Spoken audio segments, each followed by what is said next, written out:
Shri Sachidananda Sadguru Sai Maharaj Ki Jai. Chapter 39.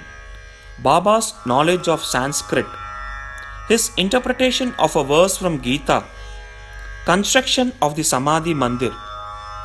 This chapter deals with Baba's interpretation of a verse from the Bhagavad Gita. As some people believed that Baba had little knowledge of Sanskrit, but by the interpretation of Nana Sahib Chandrokar's query, Hemadpant refuted that charge. In chapter number 50, and as it deals with the same subject matter, it is incorporated in this chapter. Preliminary. Blessed is Shirdi and blessed is Dwarakamai, where Sri Sai lived and moved until he took Mahasamadhi. Blessed are the people of Shirdi, whom he obliged and for whom he lived there. Shirdi was a small village first, but it attained importance on account of his contact and became a tirtha, holy place of pilgrimage. Equally blessed are the womenfolk of Shirdi. Blessed is their whole and undivided faith in him. They sang the glories of Baba while bathing, grinding, pounding corn, and doing other household work. Baba's interpretation. Nobody believed that Baba knew Sanskrit. One day, he surprised all by giving an interpretation of a verse from the Gita to Nana Sahib Chandrokar. A brief account about this matter was written by Mr. B.V. Dev, retail Mamaldar, and published in Marathi in Sri Sai Leela magazine, volume 4, Shputa Vishaya, page 563. Short accounts of the same are also published in Sai Baba's Charters and Sayings, page 61, and in the Wanderers Saint Sai Baba, page 36, both by B.V. Narasimha Swami. Mr. B.V. Dev has also given an English version of this in his statement dated 27/9/1936 and published on page 66 of Devotees' Experiences, part 3, by Narasimha Swami. As Mr. Dev has got first-hand information about this subject from Nana Sahib himself, we give below his version. Nana Sahib Chandrakar was a good student of Vedanta. He had read Gita with commentaries. He fancied that Baba knew nothing of Sanskrit text. So, Baba one day pricked the bubble. These were the days before crowds flocked to Baba, when Baba had individual meetings at the mosque with such devotees. Nana was sitting near Baba and massaging his legs and muttering something under his breath. Baba asked, "Nana, what are you mumbling to yourself?" Nana said, "I am reciting a shloka." Baba asked, "What shloka?" Nana said, "From Bhagavad Gita." Baba said, "Say it loudly." Nana then recited Bhagavad Gita 4:34, which is as follows: Tat vidhi pranipratena pariprashnena sevaya upadekshanti te jnanam jnaninas tattva darshanaha. Baba asked, "Nana, do you understand it?" Nana said, "Yes." Baba asked, "If you do, then tell me its meaning."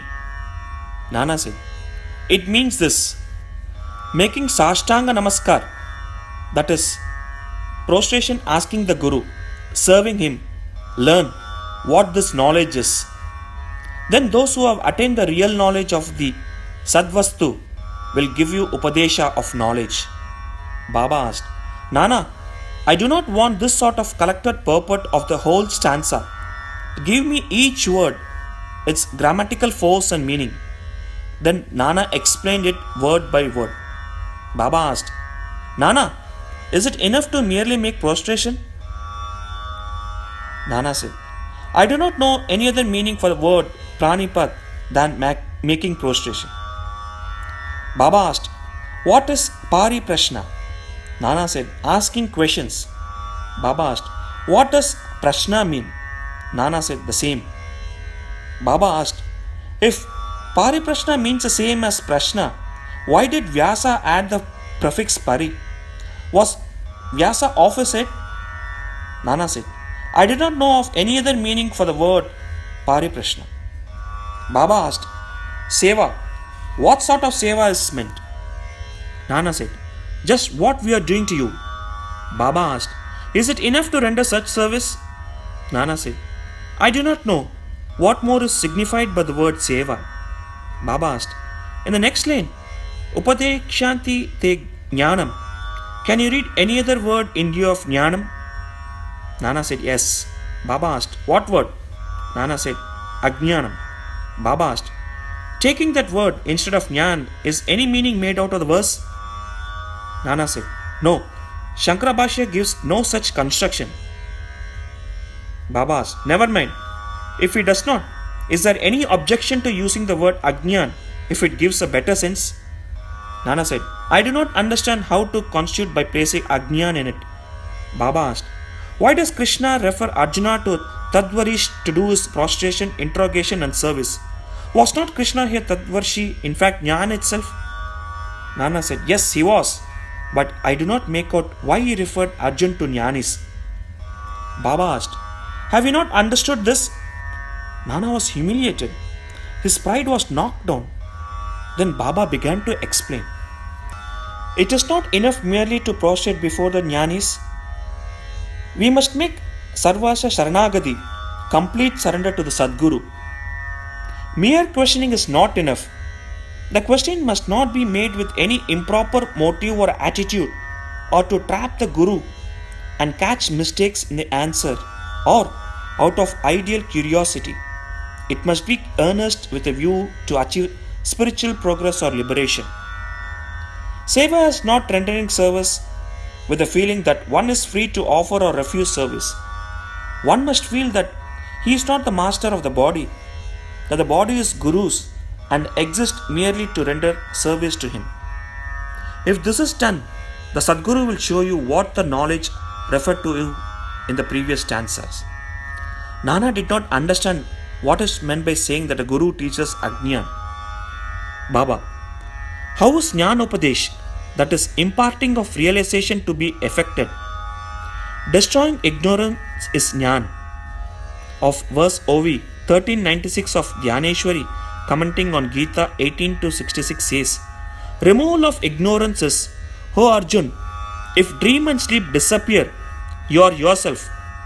It is like that also. OV 83 on Gita 5:16 says, is there anything different or independent in Jnana besides the destruction of ignorance? Expelling darkness means light.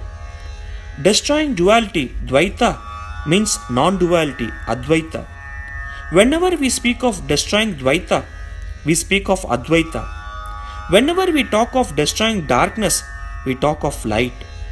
If we have to realize the Advaita state, the feeling of Dvaita in ourselves has to be removed. That is the realization of the Advaita state. Who can speak of Advaita while remaining in Dvaita state? Unless one gets into the state of non-duality, how can one know it and realize it? Again, the disciple, like the Sadguru, is the embodiment of Jnana. The difference between the two lies in the attitude, high realization of Sadguru and his marvelous superhuman sattva and unrevealed capacity and Aishwarya Roga. The Sadguru is Nirgun, Satchit Anand. He has indeed taken human form to elevate mankind and raise the world. But his real Nirgun nature is not destroyed thereby, even a bit. His existence, divine power and wisdom remain undiminished. The disciple also is in fact of the same Swarupa, but it is overlaid by the effect of the sanskars of innumerable births in the shape of ignorance, which veils his view, that is Shuddha Chaitanya. As stated therein, he gets the impressions, I am Jiva, a creature, meek and poor. The Guru has to root out the offshoots of ignorance and has to give Upadesh or instruction. To that disciple, held spellbound for endless generation by the ideas of his being a Jiva, the Guru imparts the teaching. You are God, you are mighty and opulent. Then he realizes that he is God really. The perpetual delusion under which the disciple is laboring that he is the body, that he is a creature or ego, that God and the world are different from him, is an ignorance inherited from innumerable past births. From actions based on it, he has derived his joy, sorrows, and mixtures of both. To remove this delusion, this error, this root ignorance, he must start the enquiry. How did the ignorance arise? Where is it? And to show him, this is called the Guru's Upadesh. The following are the instances of Ajna. 1. I am a Jiva. 2. Body is the soul. 3. God, world and Jiva are different. 4. I am not God. 5. Not knowing that body is not the soul. 6. Not knowing that God, world and Jiva are one. Unless these errors are exposed to his view, the disciple cannot learn what is God, Jiva, world, body, how they are interrelated, and whether they are different from each other or are one and the same. To teach him these and destroy this ignorance is the instruction in Jnana or Ajna. Why should Jnana be imparted to the Jiva? Upadesh is merely to show him his error and destroy his ignorance. Construction of the Samadhi Mandir. Baba never made any fuss about things which he wanted to accomplish, but he so skillfully arranged the circumstances that the people were surprised at the slow but sure results attained. The construction of the Samadhi Mandir is an instance. Shriman Babu Saheb Bhutti, the famous multimillionaire of Nagpur, lived in Shirdi with his family. Once, an idea arose in his mind that he should have building of his own there. Sometime after this, while he was sleeping in Dikshit Vada, he got a vision. Baba appeared in his dream and ordered him to build a Vada with a temple. Shama, who was sleeping there, also got a similar vision. When Babu Saheb woke up, he saw Shama crying and asked the latter as to why he was in tears. Shama replied that in his vision, Baba came to him and ordered distinctly, "Build the Vada with the temple. I shall fulfill the desires of all." On hearing the sweet and loving words of Baba, I was overpowered with emotion. My throat was choked, my eyes were overflowing with tears, and I began to cry. Babu Saheb was surprised to see that both their visions tallied. Being a rich and capable man, he decided to build a Vada and drew up a plan with Shama. Kaka Saheb Dikshit also approved of it, and when it was placed before Baba, he also sanctioned it immediately. Then the construction work was duly started, and under the supervision of Shama, the ground floor, the cellar and the well were completed. Baba, on his way to and from Lendi, also suggested some improvements. Further work was entrusted to Babu Saheb Jog, and when it was going on, an idea struck Babu Saheb's Bhutti's mind that there should be an open space or platform, and in the center, the image of Murlidhar, Lord Krishna with the flute, to be installed. He asked Shama to refer this matter to Baba and get his consent. The latter asked Baba about this when he was just passing by the Vada. On hearing Shama, Baba gave his consent, saying, "After the temple is complete, I will come here to stay." And staring at the Vada, he added, "After the Vada is complete, we shall use it ourselves. We shall live, move and play there, embrace each other and be happy." Then Shama asked Baba whether this was the auspicious time to begin the foundation work of the central room of the shrine. Baba answered in the affirmative. Then Shama got a coconut broken there and started the work. In due time, the work was completed and an order was placed for making a good image of Murlidhar. But before it was ready, a new situation turned up. Baba became seriously ill. Babu Saheb became very sad and dejected, thinking that if Baba passed away, his Vada would not be consecrated by the holy touch of Baba's feet, and all his money, would be wasted away. But the words, "Keep me in the Vada," which came out of Baba's mouth just before his passing away, consoled not only Babu Sahib but one and all.